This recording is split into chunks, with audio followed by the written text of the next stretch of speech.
당신과 나 사이의 최적의 거리란 존재할 수 없다는 것을 안다. 당신과 내 안에 천국과 지옥이 있고 서로에게 천국을 보여줄지 지옥을 보여줄지는 당신과 나의 마음에 달려 있다. 서로의 마음에서 마음에 가닿는 거리가 곧 천국까지의 거리라는 걸 당신에게 말해주고 싶다. 신이 봄날을 우리에게 펼쳐 보이는 이유는 서로 간에 적당한 거리를 재느라 때를 놓치지 말고 지금 당장 어떤 씨앗이라도 심으라는 뜻이다.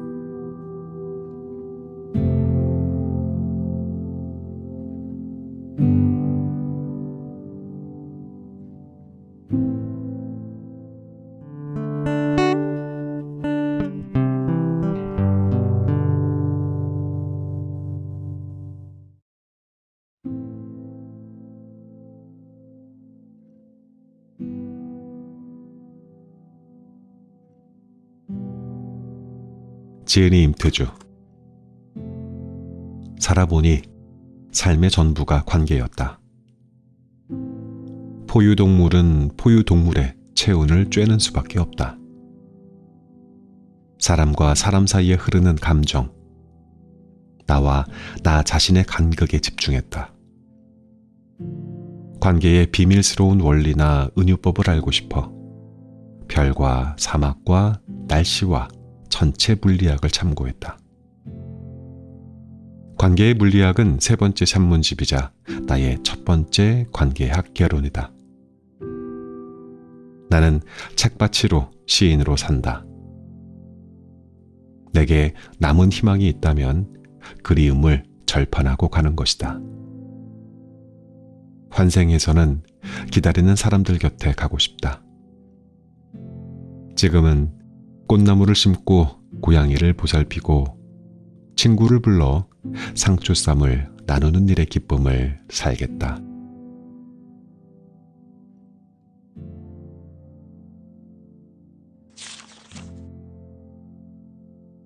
프롤로그. 길에 대해 자주 생각했다. 어떻게 해서 그 길이 생겨났을까? 누가 처음에 그 길을 내려고 했을까? 생각할수록 경이롭고 숙연해졌다. 살아있는 것들은 오고 가고 서로 잇고 맺는다. 인맥은 나무의 길이 되고 혈관은 몸의 길이 된다. 우주는 별빛이 내는 도로 공사로 야간에도 환하고 왁자하다. 내가 처음 당신을 만나러 갈 때 나의 발자국이 눈 위에 찍혔다. 눈이 녹았고 지표면에 고스란히 나의 흔적이 스며들었다. 흔적을 따라 나는 당신에게 자꾸 갔고 당신과 나 사이의 길이 생겨났다. 당신이 기억해줬으면 한다. 얼마나 간절한 그리움이었길래 세상에 없던 길이 저토록 생겨날 수 있었겠는가를. 서로의 마음에 난 길이 관계다. 인연이 관계로 나아가려면 서로 간에 아름다운 증표가 필요하고 영혼이란 아마도 관계 때문에 생겨난 관념일 것이다. 몸은 내게 돌아와야 하므로 길 저편에 남겨두고 올 또 다른 내가 필요했을 것이다. 그것이 몸을 뺀 나머지 전부를 일컫는 영혼이 생겨난 이유다. 몸이 서로를 잇는 길이라면 영혼은 서로의 분리를 극복하려는 욕망이다. 나는 길을 내며 걸었고 그 위에서 살았고 그로부터 인생을 배웠다. 여기 풀어놓은 관계에 관한 글들은 그러므로 내가 길 위에서 겪은 기쁘고 슬프고 아프고 외로웠던 일들의 기록이다. 온전히 내 것도 아니고 유별난 삶의 의미를 담고 있지도 않다. 당신이 살면서 알게 된 세상살이의 이치와 크게 다르지 않다. 나는 글에 그물을 던지는 사람이라서 기억해 둘 만한 관계의 은유 몇 낯을 여기 붙잡아 두려고 했을 뿐이다. 모든 게 처음이고 서툴렀던 젊은 날, 힘겹고 두렵지 않은 관계가 어디 있으랴. 이 글들은 젊은 날에 나를 위로하기 위해 내가 나에게 내는 길인지도 모르겠다. 당신의 인생에 관계에 힘듦이 찾아왔을 때 나의 이야기들이 조금은 쓸모가 있었으면 좋겠다. 당신에게도 당신을 만나러 가는 길이 있기를 바란다.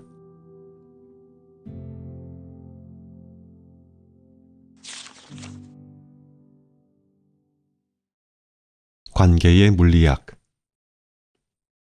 나는 세상에 생겨난 모든 사이를 관계의 우주라고 부른다. 우주는 서로가 있음으로 성립한다. 서로라는 말은 당신과 내가 고유하고 독립적인 하나의 행성이라는 의미다. 동등과 존중의 거리를 품고 있는 존재들이 서로 사이를 가질 때 그것을 우주라고 한다. 사이와 서로는 우리라는 말처럼 인류가 발명해낸 아름답고 황홀한 천체 물리학 개념이다. 행성과 행성은 서로 밀고 끌어당기는 우주의 물리 법칙에 따른다. 중력과 인력과 청력과 자기력은 당신과 나 사이에 작동하는 관계의 질서이고 사랑의 원리이다. 당신과 내가 서로 그리워하는 힘이 우주의 물리력이다. 그러므로 세상에 생겨난 모든 관계는 우주가 존재하는 이유를 증명한다. 사이가 사라지면 우주도 사라진다. 지구별에는 수많은 관계가 있고 그 관계의 힘으로 지구는 자전하고 태양의 둘레를 공전한다. 낮과 밤과 봄과 여름과 가을 겨울은 사이의 물리력이 지어내는 전체의 운동이고 관계의 현상이다. 적당하고 알맞은 사이에서 언제나 일어나는 예사로운 일이다. 가령 사이에 감정의 물리력이 작용한다고 하자. 좋아하는 사이는 서로 마주보게 된다. 싫어하는 사이는 서로 바라보지 않는다. 좋아하는 사이는 거리가 적당해서 서로를 볼 수 있지만 싫어하는 사이는 거리가 없어져서 서로가 보이지 않는다. 이 사이의 비유는 우리에게 사랑과 관한 깨달음을 준다. 사이가 있어야 모든 사랑이 성립한다는 것. 사이를 잃으면 사랑은 사라진다는 것. 사랑은 사이를 두고 감정을 소유하는 것이지 존재를 소유하는 게 아니라는 것. 관계의 우주에서 우리는 알게 된다. 사귄다는 것은 다른 존재를 내 안에 받아들이는 일이고, 친하다는 것은 서로의 다름을 닮아가는 일이며, 사랑한다는 것은 서로의 다름에 스며드는 일이다. 어떤 물리적 관계는 우아하게 도약해서 관계의 화학으로 나아간다. 내가 당신을 처음 만났을 때 우리 사이에 햇볕과 별빛과 빗방울과 분분한 벚꽃이 날렸다. 현란한 탱고 같았다. 음악이 내 몸에 닿자 내 뼈와 혈관과 심장이 녹아내려 당신에게 흘러갔다. 가을 부근에서 뉴턴의 사과가 낙하있고 세상의 중심을 향해 굴러갔다. 지구에 붉은 그리움 하나가 출현했고 그 운명을 향해 우주가 비상 출격했다. 당신이 흔들렸다.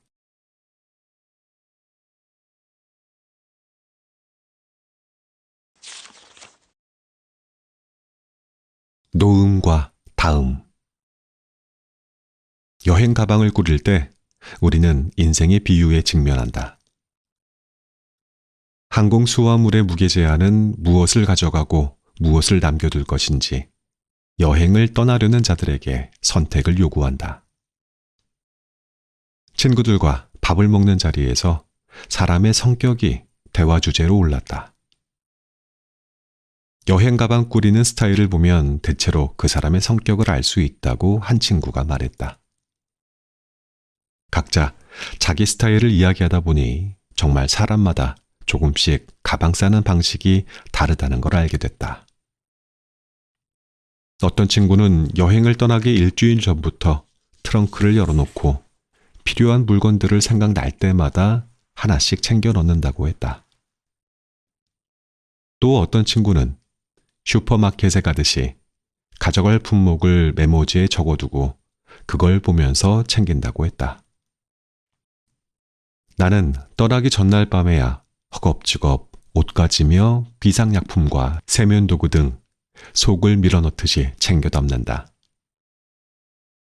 그렇게 여행을 다녀오고 나서 짐을 풀 때 나는 비로소 내가 어떤 사람인지 알게 된다. 한 번도 사용하지 않은 물건, 한 번도 입지 않은 옷가지들이 처음 개켜놓은 모양 그대로 숨죽이고 있다가 트렁크를 열면 나를 빤히 쳐다본다. 그 순간 참 민망하다. 나는 분수에 넘치는 사람이구나 싶어 고개를 떨구게 된다.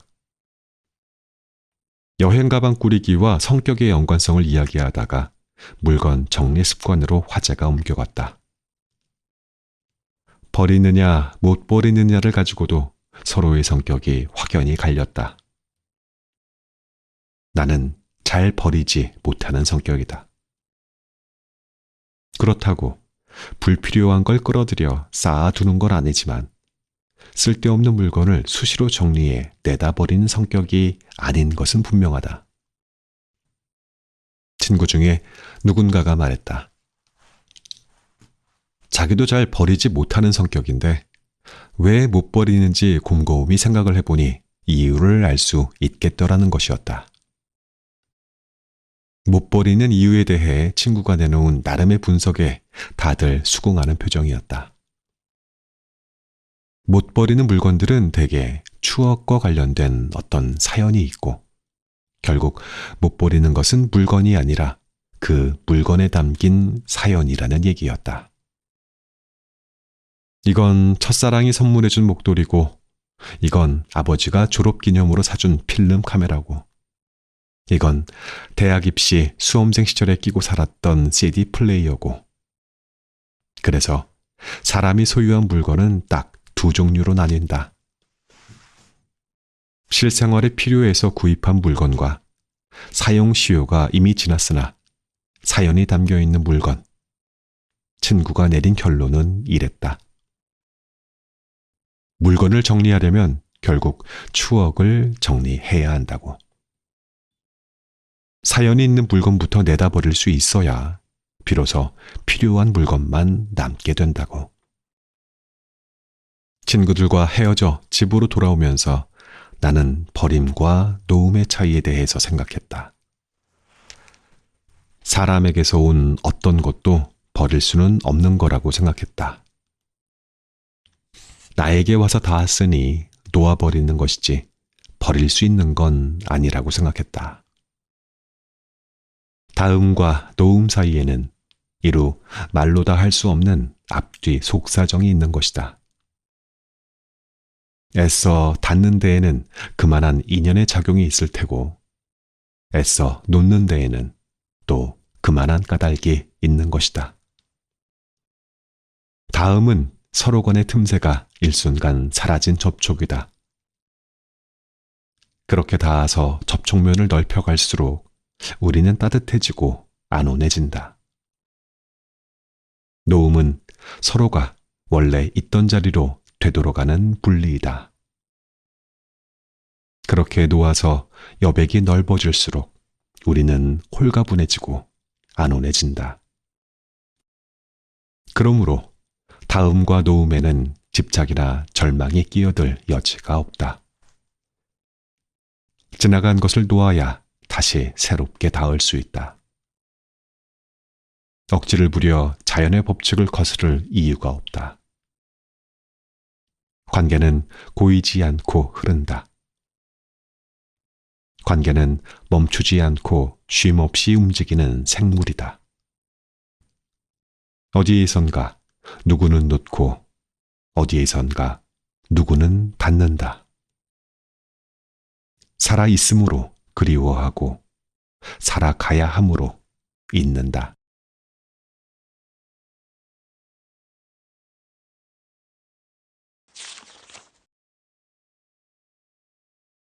오늘의 관계 날씨.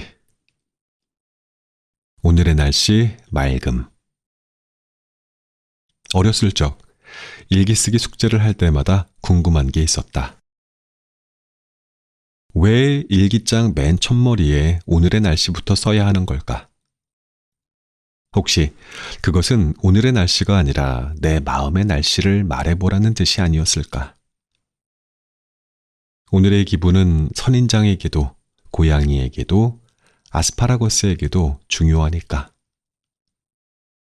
특히나 어린아이의 그날 기분은 엄마의 하루를 좌우함은 물론 지구의 평화와 우주의 안녕에도 영향을 미칠 테니까. 어른이 되고 나서 나는 다이어리에 오늘의 관계 날씨를 적는 습관이 생겼다. 대체로 맑은 날이 많지만 간혹 흐리고 바람 부는 날도 있다.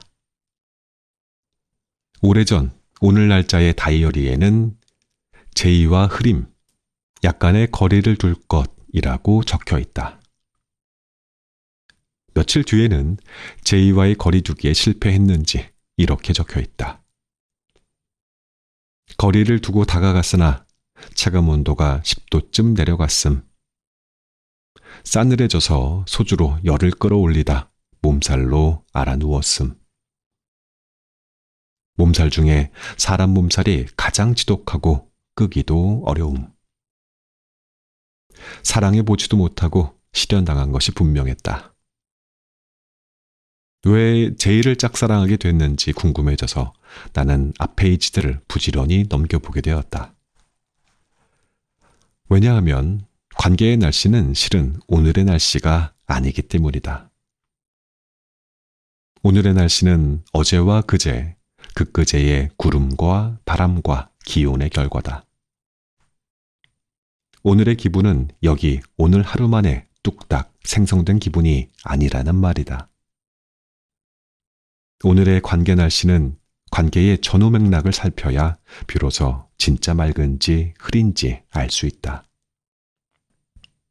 가령 오늘은 맑음이라서 좋음이라고 덧붙이지만 오늘이 긴 가뭄 속의 하루에 속한다면 오늘이 맑다 해도 그건 결코 좋은 날씨는 아닌 것이다. 오늘은 비 내리고 흐림이지만 긴 가뭄 끝에 만나는 비의 날이므로 이보다 좋을 수 없음이라고 기록될 수도 있는 것이다. 나의 관계 날씨는 당신의 관계 날씨에 밀접하게 영향을 받는다는 의미다. 그러므로 관계는 단순하게 오늘 당장의 현상만으로 단정할 것이 못 된다. 누적된 시간의 두께와 구성된 사건의 인과를 살펴야 실체가 보인다. 그것을 문학에서는 추억의 힘이라고 하고 역사에서는 과거와 현재의 대화라고 하고 과학에서는 질량불변의 법칙이라고 이른다. 관계가 촘촘하고 든든해지면 어떤 화학 반응이 일어나도 믿음의 양은 줄지 않는다. 바람이 불고 흔들리는 날이 있어도 관계는 함께한 시간의 힘으로 견디고 이겨내기도 한다. 참, 내가 제이에게 다가가게 된 단서를 아무리 뒤져봐도 발견하지 못했다. 다만 몸살일기 며칠 뒤편에 한 줄의 기록이 남아 있었다. 제이가 내 이마에 손을 얹었음. 손목이 한없이 투명하고 맑았음. 나는 이제 안다. 오늘의 날씨에 얽매여 너무 연연하며 살 필요가 없다는 것을. 맑거나 흐리거나 비 오거나는 하늘이 아니라 내 마음의 기압골이 결정한다. 물론 당신의 기류가 변수지만.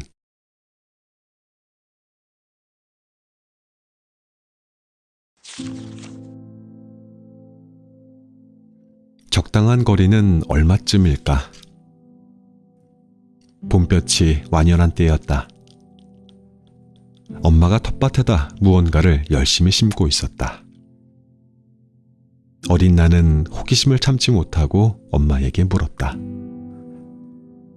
엄마, 이 풀들은 다 뭐야? 풀이 아니라 이건 토마토고, 이건 고추고, 이건 가지고, 이건 오이 모종이지. 어린 내 눈에는 풀이나 채소 모종이나 그게 그것처럼 보였다. 엄마는 널찍이 간격을 벌려 모종을 심었다.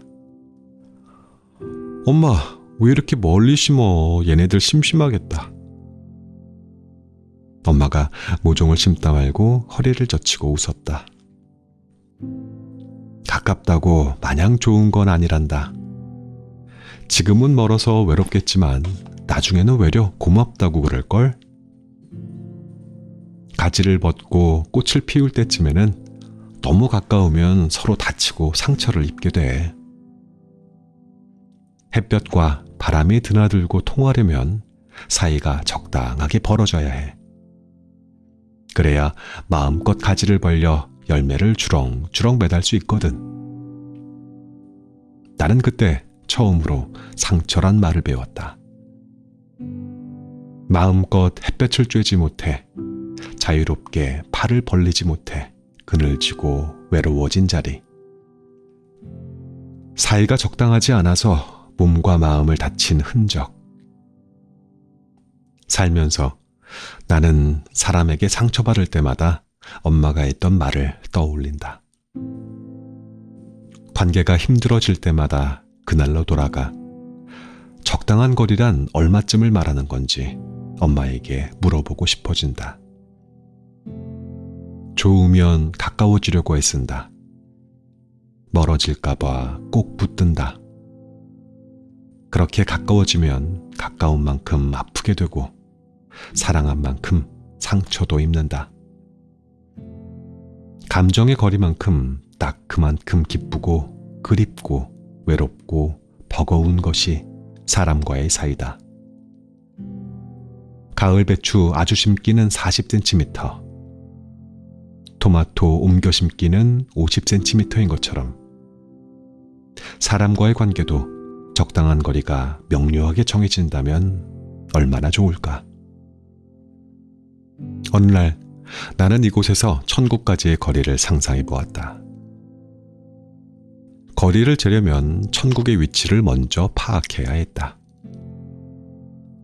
그러나 천체도에도 구글 지도에도 성경책에도 천국의 위치는 나와 있지 않았다. 나는 천국이 몇 번지에 있는지 어느 지도에도 표시되어 있지 않다면 없는 것과 같다는 데에 생각이 미쳤다. 천국이 없다고 생각하니 견딜 수 없이 허전했다. 그럴 리가 없다고 생각했다. 나는 다시 천국의 위치를 궁리해 보았다. 천국이 있으면 누가 가장 이익을 볼지, 누가 가장 천국을 원할지 생각해 보았다. 불행하고 고통받는 사람이었다. 그래서 나는 신의 뜻을 알아챘다. 사람에게 가장 가까운 곳이면서도 가장 잘 찾아가지 않는 곳, 그곳에 천국을 숨겨 놓았을 거라는 결론에 이르렀다. 그곳은 마음이었다. 그러므로 사람과 천국과의 거리는 제로다. 당신과 나 사이의 최적의 거리란 존재할 수 없다는 것을 안다.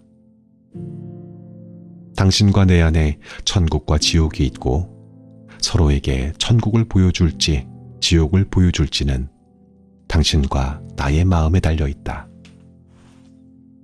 서로의 마음에서 마음에 가닿는 거리가 곧 천국까지의 거리라는 걸 당신에게 말해주고 싶다. 신이 봄날을 우리에게 펼쳐 보이는 이유는 서로 간에 적당한 거리를 재느라 때를 놓치지 말고 지금 당장 어떤 씨앗이라도 심으라는 뜻이다.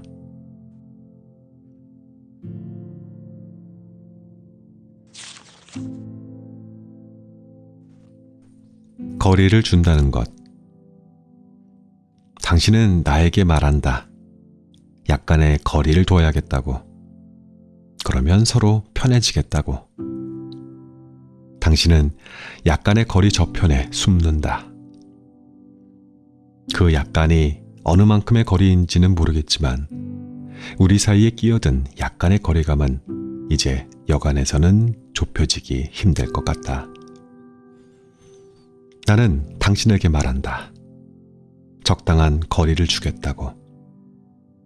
그러면 둘 다 자유로워지고 좋지 않겠느냐고. 나도 당신도 관계의 불분명한 거리 때문에 속상하고 다쳐서는 안 된다. 그래서 당신과 거리를 두는 대신 당신에게 거리를 주려고 한다. 거리를 두는 것과 거리를 주는 것은 확연히 다르다. 두는 것은 한계를 정하는 일이지만 주는 것은 자유의 범위를 늘려주는 일이다. 요가를 생각해 보면 된다. 초보자는 대퇴부 고관절이 굳어서 낑낑대도 이마가 무릎에 닿지 않는다. 무릎이 이마에게 한계를 둔다. 내 몸인데도 내게 저만치 거리를 둔다. 숙련자는 온몸의 관절 마디마디에 거리를 준다. 늘려서 거리를 내준다. 그러면 무릎이 배와 이마를 자연스럽게 끌어당긴다. 신체의 부위들이 서로 닿고 만지고 부비며 친해진다. 거리를 둔다는 건 마음을 단속하는 일이다. 당신은 더 이상 다가가지 않을 것이고 상처받을 일도 없을 것이다. 관계는 무의미해질 것이고 사랑으로 진화하는 일도 없을 것이다. 무례하게 대하고 존중하지 않는 사람에게 당신은 당연히 그래야 한다. 그에겐 사이가 없다. 그는 우주가 아니다. 숨을 쉴 수 있는 거리가 없으므로. 내가 당신에게 거리를 준다는 것은 진심으로 당신을 사랑하게 되었다는 고백이다. 서로에게 마음의 공률 반경과 자유로운 선택의 권한을 늘려준다는 것은 사랑의 본질을 이해했다는 의미다. 그러므로 거리를 주면 관계의 너비와 둘레가 확장된다. 나는 당신이 원하는 만큼 생동하는 자유의 거리를 내주겠다. 당신의 원심력이 커질수록 나의 구심력도 커진다. 작용에는 반작용이 있어 그리움의 힘은 믿음의 궤도를 벗어나지 않는다. 안심해도 좋다.